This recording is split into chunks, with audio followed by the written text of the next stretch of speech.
Yummy!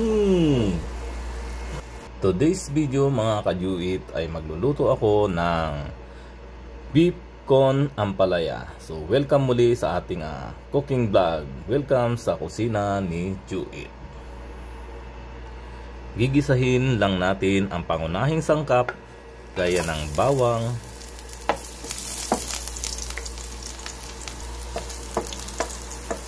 at sibuyas.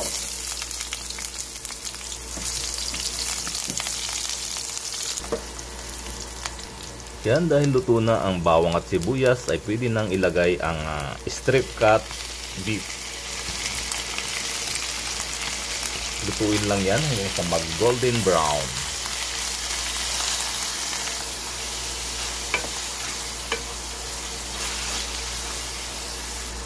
Isa rin sa masarap na ulam to mga kajuit, ang beef with ampalaya. Paborito ng mga bata at matatanda. Bukod sa masarap na ay madali pa itong lutuin. Ayan, luto na. Pwede na lagyan ng soy sauce. Maglalagay din ako ng oyster sauce. Ayan, mga 1 kutsara. Saka lang imikos-mikos insan para umalo yung soy sauce at oyster sauce sa karne ng baka.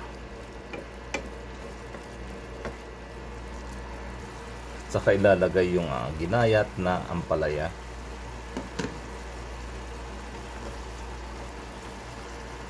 Dahil walang mabiling black beans or tausi sa tindahan ay hindi ko na ito nilagyan. Yan, tatakpan lang yan mga kajuit hanggang sa maluto.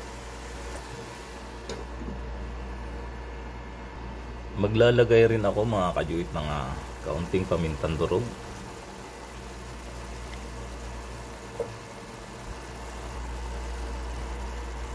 Saka lang takpan ulit hanggang 2 minuto. At ayan mga kajuit, luto na ang beef con ampalaya. Yummy!